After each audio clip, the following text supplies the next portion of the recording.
Dans le cadre de la petite histoire toujours utile à raconter, en 1967, Sylvain Adekpéju Akindes était déjà professeur de mathématiques au lycée Koulibaly, pendant que moi, j'étais élève en classe de seconde au lycée Béhanzin.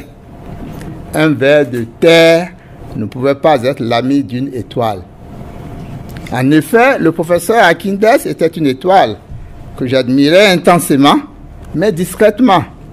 Non pas parce qu'il connaissait la science de Pythagore, d'Euclide ou autres analystes que je détestais, mais parce qu'il symbolisait un pilier de l'équipe qui animait avec un rare courage, un intellectualisme sérieux et une probité absolue, le journal satirique Panliga. La ligne éditoriale de ce journal comique, attrayant, distrayant, enjoué, en même temps que positif et rassis, était au goût de la jeunesse. Panliga faisait donc œuvre utile dans la formation et l'information solide et fiable des citoyennes et des citoyens d'un État-nation qui se cherchait au lendemain de l'indépendance acquise en 1960. Le groupe d'Akindes rêvait à l'établissement d'un équilibre politico-social assuré, propice à un développement économique salvateur pour conjurer l'océan de misère et écumer la fange dégoûtante dans laquelle nageait la majorité des Dahoméens. Dans la position de cet intellectuel des années d'indépendance, il fallait une foi inébranlable, une large ouverture d'esprit, un niveau élevé de conscience militante pour réussir à regarder plus bas que terre. Car le jeune professeur appartenait à l'élite dahoméenne et se trouvait alors à l'abri des nécessités bassement matérielles du commun des mortels. Patatras. Intervint le coup d'État du 26 octobre 1972 que tous les signaux annonçaient imminents. Commença alors pour les intellectuels dahoméens une course au pouvoir, une guerre de positionnement que Sylvain Adekpéju Akindes décrit avec un mordant, un réalisme détaché et admirable.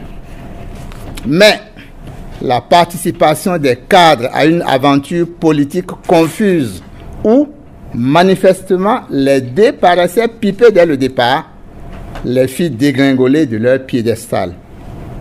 La mascarade du PRPB fut un tragique divertissement auquel se prêtaient de vrais militants par renoncement à des idéaux d'un autre âge, par apostasie néfaste, abandonnant les convictions qui, naguère, leur conféraient une vigoureuse et merveilleuse réputation.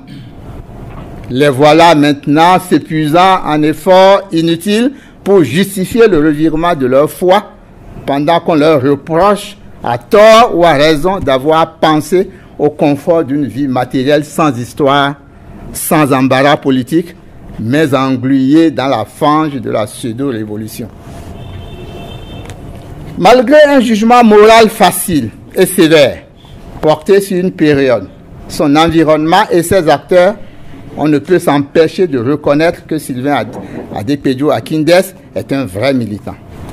En effet, il eut la volonté, le courage et la perspicacité d'offrir à la postérité le film, dénué de toute complaisance du passé et du présent. C'est le moment de céder à une indiscrétion. Dès le début de notre entretien, Sylvain me répéta, tel un leitmotiv, « Je ne suis pas un historien ». Naïf ou provocateur, en tout cas, il livre au public une saillante histoire politique du Dahomey bénin. Et les sujets abordés dans ce riche et précieux document laissent à admirer la modestie et l'honnêteté d'un intellectuel vieillissant. Revenons donc à Essai d'histoire du temps présent au Bénin post-colonial, problématique d'un engagement politique. Tel est le titre de l'ouvrage de Sylvain Adekpéju Akindes. Rappelons une fois encore que l'auteur est mathématicien de formation. Cependant, il entreprit de livrer au peuple béninois un exercice réputé difficile par les spécialistes, l'histoire immédiate. Pour cela, je rends hommage à son courage et en parcourant cet ouvrage, je mesure l'immensité de l'auteur et de son œuvre. Après une présentation bien documentée du contexte qui prépara qu'à un quart la marche vers l'indépendance, l'auteur revint pour décrire par le menu, avec des précisions absolues, les fondements d'une instabilité politique qui s'est poursuivie longtemps après l'indépendance. Tout commence vraiment à la page 40, intitulée « Le déclin de l'UPD et ses conséquences politiques ». On peut y lire, je cite, « Le député Apiti refuse ce classement, quitte l'UPD et pour assurer son élection, lance une liste indépendante dite d'Union française dont il prend la tête. Dans sa démarche, il a pu monopoliser le soutien des élites de Porte-Nouveau en même temps que celui des populations de la région. Puis, c'est au tour de la majorité des membres de l'UPD originaires du nord du Dahomey de faire sécession. Leur demande d'une place de candidat en faveur de Hubert Maga ayant été refusée par le comité directeur du parti. Fin de citation. Bien entendu, Apiti et Maga furent élus.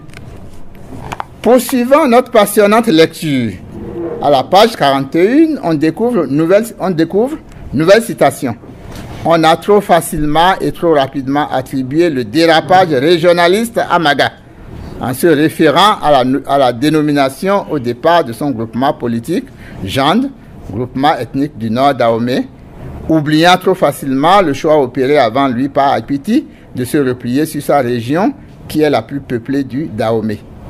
C'est d'ailleurs Apiti qui, le premier, s'est détaché de l'UPD avant d'être suivi par Maga.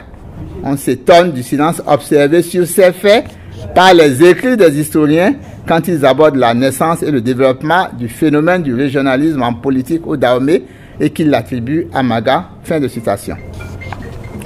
L'auteur explique avec clarté les bégaiements et les hésitations d'une période obscure, confuse et indistincte.